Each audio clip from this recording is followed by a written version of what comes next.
ध्वज के लिए सैल्यूट करेंगे।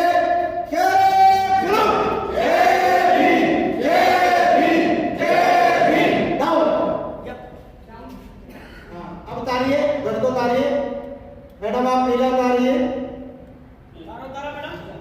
नीचे तो जाइए, कोई दिक्कत नहीं, निकाल दो। बहुत अच्छे। जब तक ये हाथ नहीं रहेगा और जैसे ही कमांडो आपका सैल्यूट करेंगे डाउन करो, तब डाउन करेंगे। सामने सामने आ रहे हो अभिनंदन करते हैं और बहुत ही बहुत धन्यवाद देते हैं कि उन्होंने हमारे संस्था संगठन को मजबूत और विश्वसनीय बनाने में अपना योगदान दिया। सभी का बहुत बहुत धन्यवाद, अभिनंदन। और आज के प्रोग्राम में जो सराहनीय आप लोगों ने योगदान दिया है, उसके लिए हम आगे भी आप लोगों के विश्वास पर खड़े उतरेंगे और यही उम्मीद से हम आप लोगों से सेवा भाव रखेंगे। सभी को हमारे ओर से क्रांतिकारी जय भीम, नमो बुद्धाय। अभी आने की अगर व्यवस्था है, सभी लोग अपने स्थान पे खड़े होंगे। हाँ जी सर, गौतम साहब, ये झंडा रोड रह गया है, उसे और करवा दें। सभी सैनिक अपने स्थान पे सब तरह में विश्राम। मैडम संगीता रानी जो हमारा ध्वज है उसको लाने के लिए आगे बढ़ेंगी, सामने आ रहा है। और दूसरी हमारे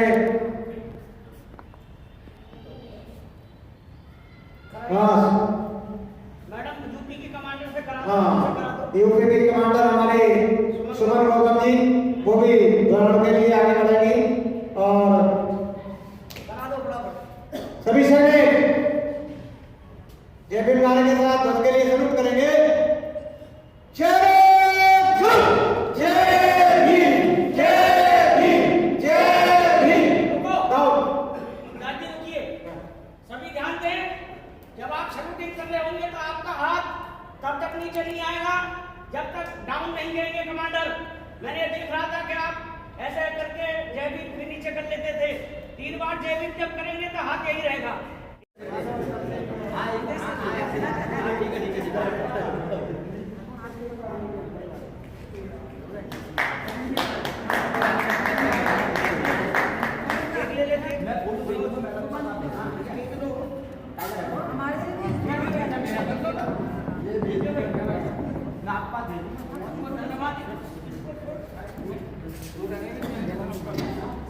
आदरणीय शंकरलाल जी अब इस सभा को समापन करेंगे, धन्यवाद करेंगे सभी का, 2 शब्द बोल करके।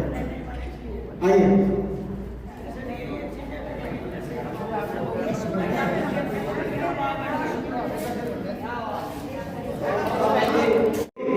उनको भी अध्यक्ष बनाया गया है। सामने मत आइए, इधर आ जाओ। बहुत ही हमारे नौजवान कमांडर हैं, दिल्ली के अध्यक्ष बहुत ही प्रमुख है और बहुत ही मैं आपको बता दूं आज के प्रोग्राम के लिए भी इन्होंने बहुत अच्छी मेहनत वगैरह की है, जिससे ये कार्यक्रम सफल हो पाया है। तो मैं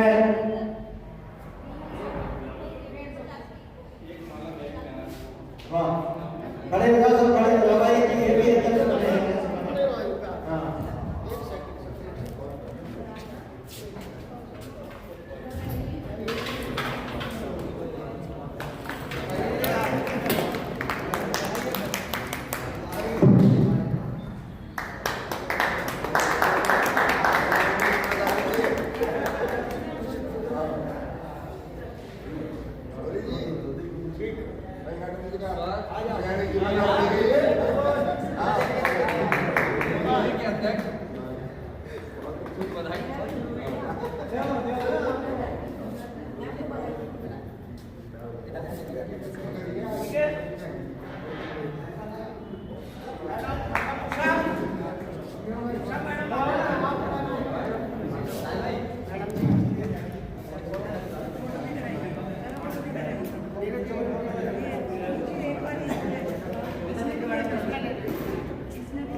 महाकाव्य तथागत बोध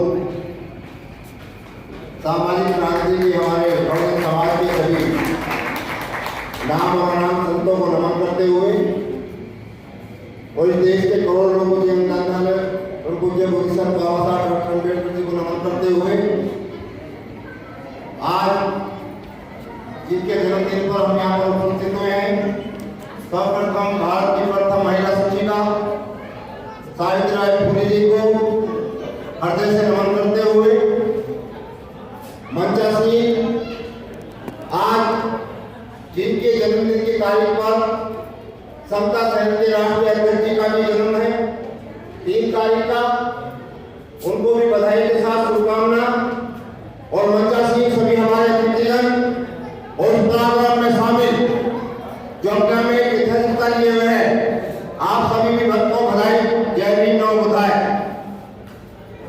हमारे महापुरुष, हमारे कवि, हमारे लेखक या बाबा साहब डॉक्टर अम्बेडकर जितने भी महापुरुष हुए हैं, उन्होंने एक संदेश दिया है कि एक संदेशा मेरे भाई तुम इसका जरूर निभाइयो, शोषित पीड़ित जनता तक तुम इतना प्रेम बढ़ाइयो, हमारी छुट्टी चाहे जयंती मनाइयो या न मनाइयो, सारे लड़के काम कर रहे हैं पर लड़कियों को जरूर पढ़ाइयो। ये संदेश सीधा हमारे महापुरुषों ने दिया है कि जिस समाज की महिलाएं पढ़ जाएंगी, नारी शिक्षित हो जाएंगी, उस समाज में तरक्की का लेवल अपना आप बढ़ जाएगा। इसलिए समाज की तरक्की के लिए आवश्यक है कि अपने बच्चों को, बेटियों को, बच्चों को, महिलाओं को, इनको पढ़ाना बहुत ज्यादा आवश्यक है। आज बाबा साहब डॉक्टर अम्बेडकर की वजह से ही जब भारत के संविधान में महिलाओं को बराबर का अधिकार दिया है, तो आज सुमेधा जैसी प्रोफेसर भी आपके सामने बैठी है और संगीत ये समता संगीत पूरी टीम तमाम ये आज निकल रहे हैं भारत समाज में, और ये अपने परिवार के साथ साथ बाबा साहब डॉक्टर अम्बेडकर के उस समता संगीत को सीख रही है जो बाबा साहब डॉक्टर अम्बेडकर ने स्वयं बनाया। तो ये गौरव की बात है। और ये किसी भी शख्सियत का जन्मदिन हो, यदि उसी शख्सियत के जन्मदिन पर कोई जिनका जन्म हुआ भारत के अंदर उस आंदोलन को ले जाने का कोई काम यदि कोई करता है तो वो बहुत महत्वपूर्ण होता है। इसलिए माता सावित्रीबाई फुले का जन्मदिन 3 जनवरी को हुआ और 3 जनवरी का जन्म भारत में लाखों करोड़ों का हुआ, लेकिन कोई आंदोलन में बहुत लोगों की भागीदारी हुई है। लेकिन 3 जनवरी को साक्षात किया है माननीय उमेश सिंह गौतम जी ने, उसी तिथि को 3 जनवरी को उनका जन्म हुआ है और 3 जनवरी को सावित्रीबाई फुले जन्म हुआ है। तो उसी तिथि को साक्षात किया है और समता संघ को पूरे भारत में गतिमान करने का काम आज भी वो कर रहे हैं। हम पूरी टीम के साथ उनको बधाई का सम्मान करते हैं, बात करते हैं। और मैं तो अंत में यही कहूंगा कि ज्यादा से ज्यादा महिलाओं का भागीदारी हो, तभी बाबा साहब डॉक्टर अम्बेडकर का ये कारवां आगे बढ़ता है। सावित्रीबाई फुले के साथ साथ महात्मा ज्योतिबा फुले जिन्होंने आगे बढ़ा 1848 में जब मार्क्सवादी का प्रस्ताव पढ़ा जा रहा था, जब कलकत्ता में 1848 में विश्वविद्यालय की स्थापना हो रही थी, उस समय ही हमारे सावित्रीबाई फुले, महात्मा ज्योतिबा फुले ने प्राइमरी स्कूल की स्थापना करी थी महिलाओं के लिए। इसलिए वह प्रथम महिला शिक्षा कहा जाता है। तो मेरा सभी का आभार है कि बहुत शिद्दत के साथ ये जन्मदिन मनाया गया। सभी का बहुत बहुत धन्यवाद, आभार। जय भीम, जय बहुत बहुत धन्यवाद। मैं हमारे दिल्ली प्रदेश के अध्यक्ष आदरणीय शंकरलाल गौतम जी से अनुरोध करूंगा आए और सबका धन्यवाद करें और ध्वजारोहण कार्यक्रम होगा। तो उसके लिए जोरदार तालियों से स्वागत करेंगे। तो इंग्लिश में आपको जन्मदिन के बारे में बताएं।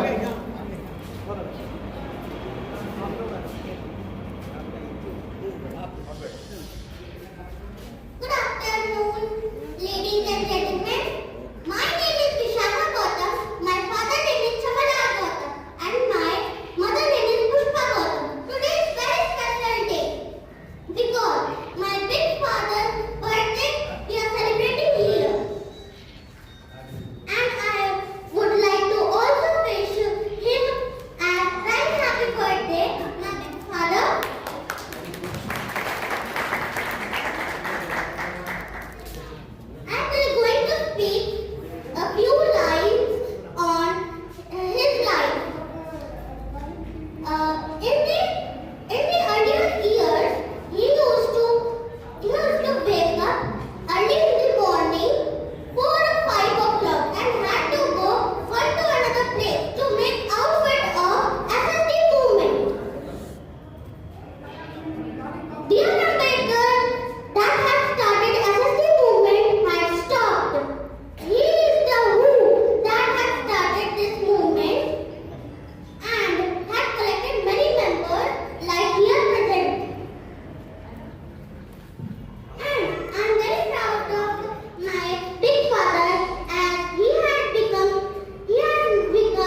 वेरी नाइस, जोरदार तालियां बजाओ बच्चे के लिए। इंग्लिश में स्पीच दिया। अब मैं चाहूंगा कि हमारे आदरणीय अशोक सागर जी वो भी आए और दो शब्दों में माननीय गौतम साहब को अपने और सुबेदा नवीन और कौन है ये रघुनाथ कौर। आपसे मिलने और हम महिलाओं के हक की बात करते रहेंगे और मैं तो उनकी अभी जान की मसले के बारे में पहुँच पाई और आप लोग सुबह से यहाँ पर हैं और ये बढ़ते जन्म दिवस की गौतम भाई साहब को बहुत बहुत बधाई देते हुए और ये समस्त संस्था को बधाई देते हुए गौतम सर। मैडम प्रोफेसर यहाँ हरियाणा से चल के आए हैं बहुत दिक्कतों में। आज पूरा जाम था दिल्ली के आसपास के एरिया। मैं खुद 2 घंटा लेट यहाँ पर था, परंतु कार्यक्रम समय पर चला, समय पर खत्म हुआ। अब हमारे तमाम भोजन के लिए जो व्यवस्था की हुई है टाइम टू टाइम, उस व्यवस्था को आप एंजॉय करेंगे। और मैडम प्रोफेसर से अपेक्षा है कि हरियाणा बहुत बड़ा ऐसा क्षेत्र है जहाँ महिलाओं को आगे बढ़ने की जरूरत है, घूंघट से निकालने की जरूरत है। आज के दिन जो कि महिला सम्मेलन माता सावित्रीबाई फुले के जन्म जयंती के उपलक्ष्य में है, मैडम प्रोफेसर को हरियाणा का प्रमुख अध्यक्ष के रूप में, महिला अध्यक्ष के रूप में घोषित किया जाता है। तालियों से स्वागत। ये हमारी बात हो चुकी थी, बहुत कार्य है प्रोफेसर मैडम और पक्की है बाबा साहब के विचारों की। आशा ही नहीं, मुझे विश्वास है कि आज बाबा साहब के विचारों को आज और बाबा साहब के बना लेकर को फैलाने का काम करेंगी। और मेरी सुजान जी, आप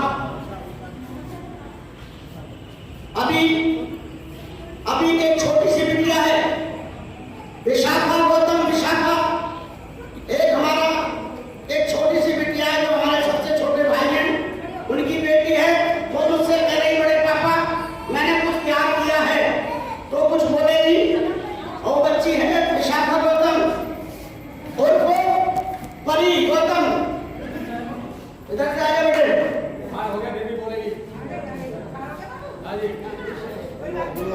धन्यवाद। हाँ, वो पहले स्वागत कर दें।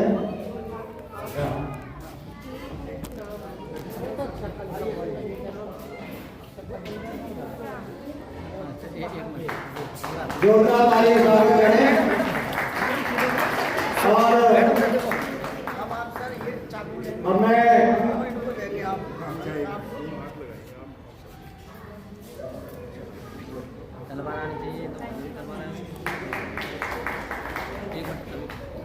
कंटिन्यू मेरा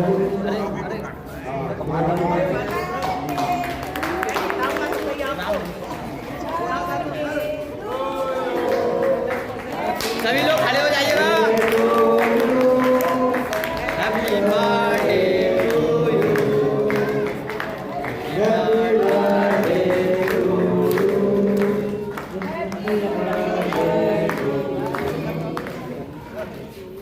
जन्मोत्सव का हुआ सार्थक, जिसने कार्य महान किए, काल सिरा पर रेखा खींची, बल आदर सदा दिए और औरों से फिरा दिया, स्वयं धर्म के घूट दिए। मतलब हमारे गौतम साहब इस प्रकार के हैं कि दूसरों के लिए वो हमेशा जीते हैं और रात में भी उनको नींद नहीं आती, इतना कार्य करते हैं। लगातार 24 घंटे कार्य करते हैं समाज के लिए। तो धन्य है। मैं इस अवसर पे जो प्रोफेसर सुबेदा धनी बहुत है, मैं उनको अनुरोध करूंगा कि वो आए और वो भी 2 शब्द बोले।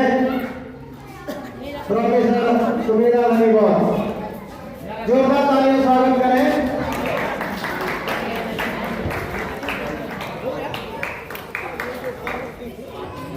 नमो बुद्धाय, जय भीम, जय क्रांति ज्योति सावित्रीबाई फुले, जय ज्योतिबा फुले और हमारे आपके सभी महानुभाव आए और हमारे समाज के सभी महानुभाव और जिनकी संख्या में शुरुआत मानती हूँ हमारे भगवान बुद्ध से। हमारे भगवान बुद्ध जब धरती पर आए तब हमारे देश में और विश्व में एक ऐसी क्रांति का जन्म हुआ, जो कि एक बिल्कुल अभूतपूर्व थी। समाज ही एक गर्त में था। भगवान बुद्ध ने रास्ता दिखाने के लिए स्वयं पहले अपना राज परिवार छोड़ा और जंगल में, बिहार के जंगल में उरुवेगा के पास प्रयाग को यात्रा योजना सप्ताह पहले, और उन रास्तों को देखने की कोशिश करी जहाँ भगवान बुद्ध ने ज्ञान प्राप्ति की और 6 साल तपस्या की। और ये शो दिन हमारे बहुत ही मेरे बड़े भाई साहब मास्टर उल्लेख सिंह गौतम जी के 66वें जन्मदिन का मैं उनको और उनकी धर्मपत्नी को और पूरे परिवार को और समता सैनिक परिवार को बहुत बहुत बधाई देती हूँ कि ये इतना शुभ दिन आया है जिसको हम यहाँ बहुत ही जोश के साथ मना रहे हैं। और मेरी देर से आने की बिल्कुल भी कोशिश नहीं थी। रात के 1 बजे भी गौतम सर को मैंने बधाई दी और उन्होंने जवाब दिया, और फिर 6 बजे उठे और 9 बजे से सड़क पर तो पीरागढ़ी से घुसने का परमिशन नहीं मिली, तो फिर वापस यूटर्न लेके पीरागढ़ी गांव में जाके और फिर एक बहुत ही लंबा चक्कर लगा के आपके बीच में आ पाई हूँ। तो बहुत ही इतनी लंबी देर से आने के लिए माफी चाहती हूँ। और मेरा मानना है कि आप आज मैडम सर मैं बहुत ज़्यादा कई मान खुशों के लिए सोच के आई थी, पढ़ के आई थी क्या क्या। अच्छा, मैं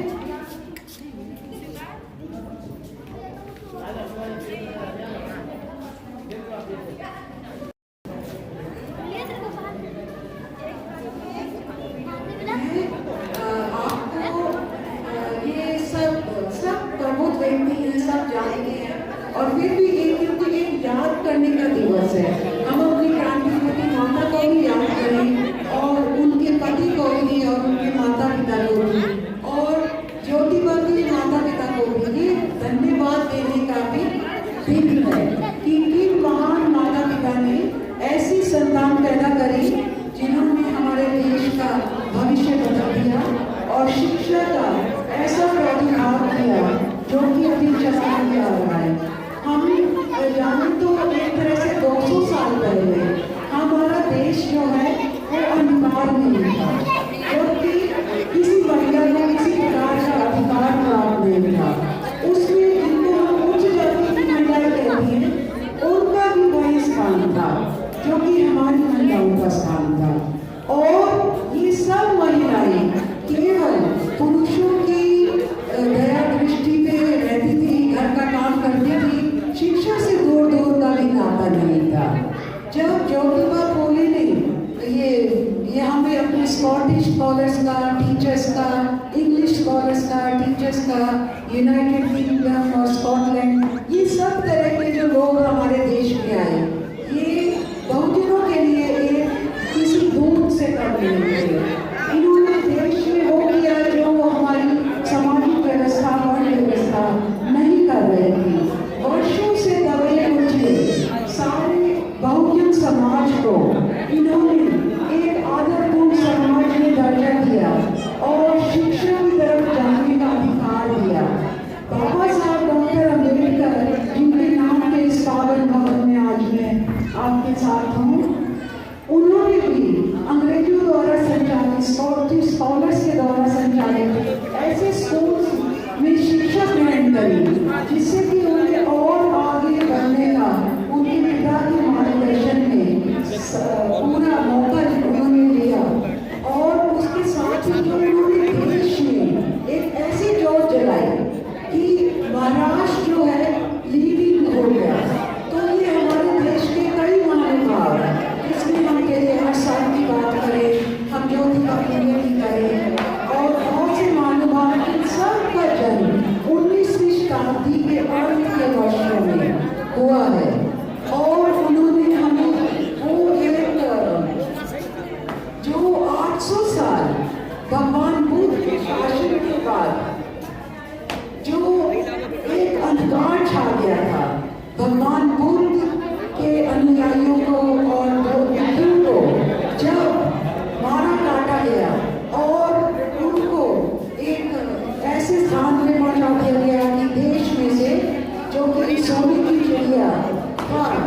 सम्राट अशोक के काल से शुरू हुआ और दुनिया में सोने की चिड़िया बना और पूर्व में हमारे ओडिशा के राज्य से हम कह सकते हैं क्या हमारा बांग्लादेश भी हमारा हिस्सा था। तो बांग्लादेश से म्यांमार ये सारी जगह से होते हुए दक्षिण भारत तक केरल तक तमिलनाडु तक अफगानिस्तान इत्यादि और वेस्ट में अलेक्जेंड्रिया और अफगानिस्तान पाकिस्तान जो कि अलग अलग समय काल में हमारे देश के ही हिस्से थे वहाँ तक बौद्ध धर्म फैला और दुनिया भर के विद्यार्थी देश में शिक्षा ग्रहण करने आते थे। जैसे कि आजकल हमारे विद्यार्थी यूनाइटेड किंगडम में और यूनाइटेड स्टेट्स ऑफ अमेरिका में जाते हैं। तो भारत शिक्षा का केंद्र था। नालंदा विश्वविद्यालय में भी मुझे जाने का मौका लगा और वहाँ पे जाके बहुत लोग समझने की कोशिश करी कि ये किस प्रकार का इतना अद्भुत विश्वविद्यालय था।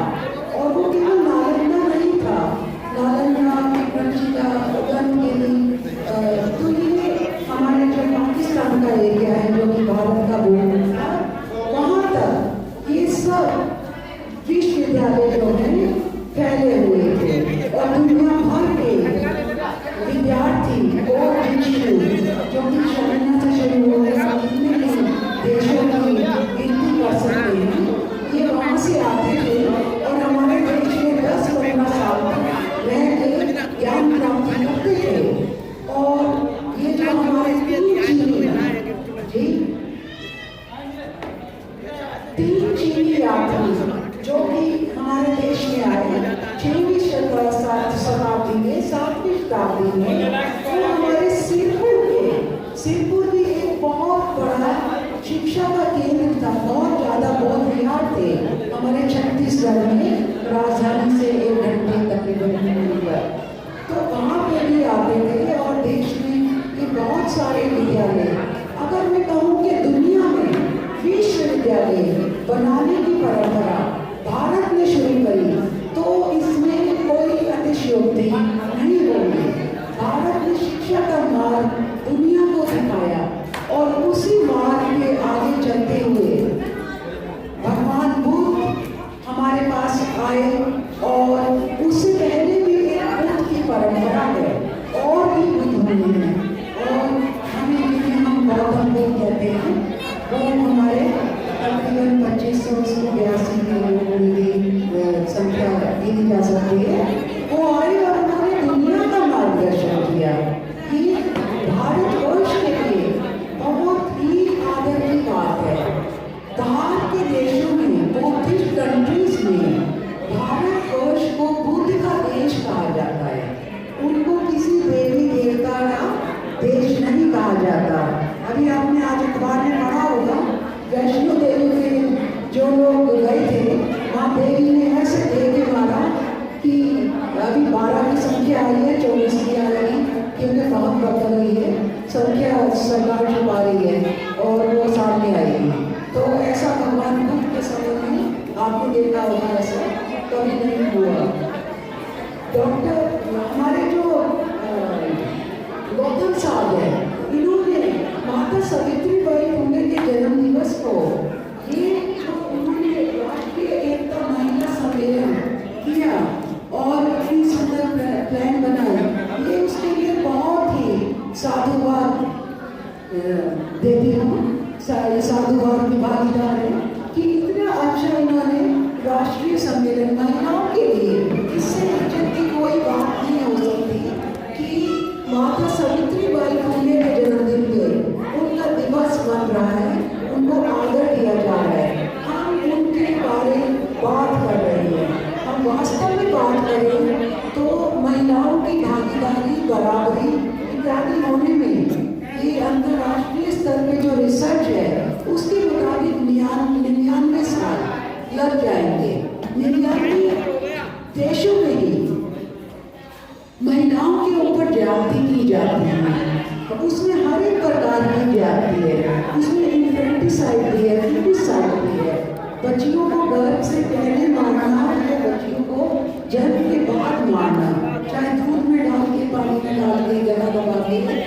इत्यादि ये वाणी ये हमारे हिंदू धर्म के ग्रंथों में बताया गया है कि कन्या को पाप का मार, महिला को पाप का मार, ऐसे ऐसे, और उसमें तरीके भी बताए गए हैं कि जन्म हो जाए तो क्या करना चाहिए।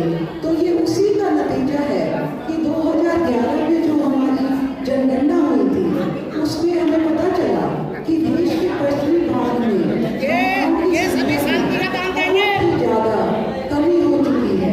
यहाँ तक कि हरियाणा के कुछ गाँव में 1000 पुरुषों के 200, 250, 300, 400, 500 महिलाएं, यानी आधी संख्या से भी, चौथाई संख्या से भी कम महिलाएं। और उन काफी सारे गांवों में लड़कों को शादी करने के लिए लड़की नहीं मिलती है, और वो अन्य गरीब राज्यों से, जहाँ पे उनके माँ बाप ये सोचते हैं कि हमारी लड़की एक संपन्न राज्य में जा रही है, इसे अच्छा खाना पीना मिलेगा, घर में पशु होंगे, दूध दही मिलेगा। ज्यादा में कुछ कहते हुए आदरणीय केसी रवि साहब, जो हमारे बीच में बहुत विद्वान हैं, संत जी हैं, गुरु जी हैं और समाज को आईना दिखा रहे हैं, मैं उनका निवेदन करता हूँ कि वो आए और माननीय ओवैसी गौतम जी के लिए अपने आशीर्वचन रखें। हाँ बिल्कुल। जूली गुप्ता मैडम जी को स्वागत करना चाहती है, मीरा रानी जी को, वो आए और उनको अपना व्यक्त करें जो भी है। आइए जोरदार ताली स्वागत करें सरकार।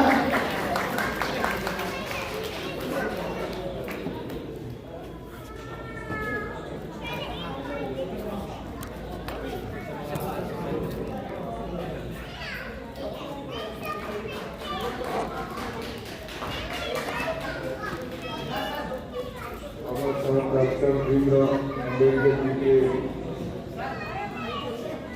चरणों को नमन करते हुए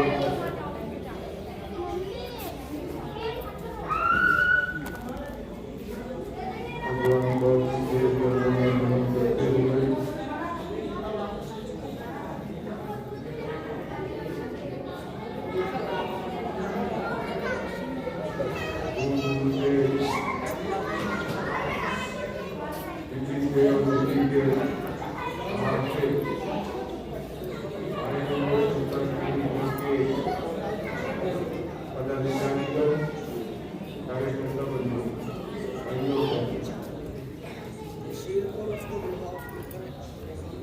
आज का दिन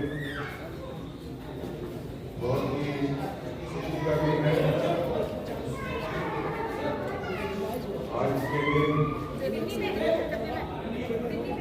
भारत देश की धरती पर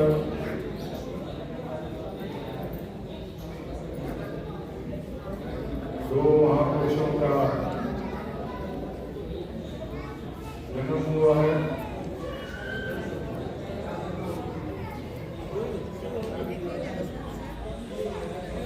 सावित्रीबाई फुले जी जो महान समाज सेविका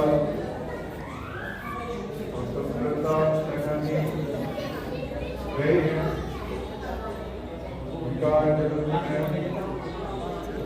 उसी में आपको बहुत बहुत बधाई देना चाहते हैं आज की पोस्टी के ऊपर। और साथ ही साथ एक और महापुरुष हमारे बीच में अवतरित हुए हैं, जिनका नाम है श्रीमान ओवैसी गौतम जी, जिन्होंने बाबा साहब की मशाल को जन जन तक पहुंचाने का संकल्प किया हुआ है, जिन्होंने बाबा साहब की जोत को घर घर पहुंचाने का संकल्प किया हुआ है, जिन्होंने बाबा साहब के संदेशों को, बाबा साहब की शिक्षाओं को, बाबा साहब के उपदेशों को गांव गांव, गली गली, शहर शहर और पूरे हिंदुस्तान में नहीं बल्कि हिंदुस्तान के बाहर भी पूरे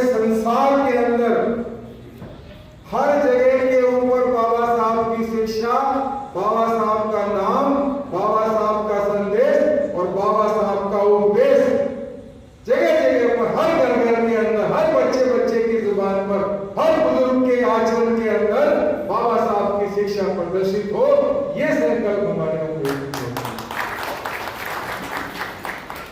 बहुत सुंदर कार्य आप सब जानते ही, हमें बताना सब लोग हम परिचित हैं गौतम जी के कार्यों से कि किस तरह से वो संचित करके रखा है समाज को। उन्होंने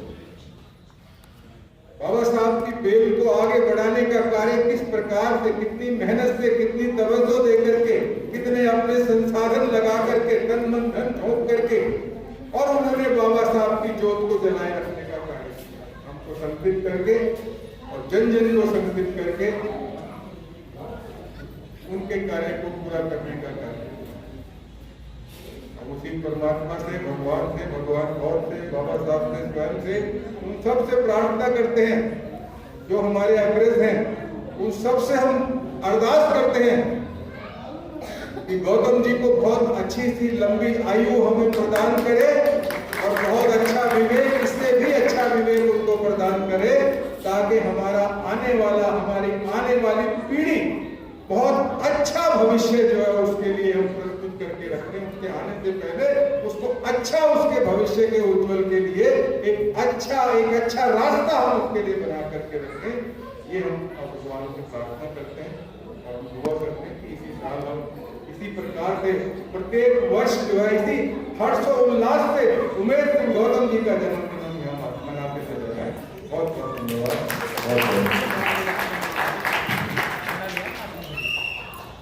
बहुत बहुत धन्यवाद।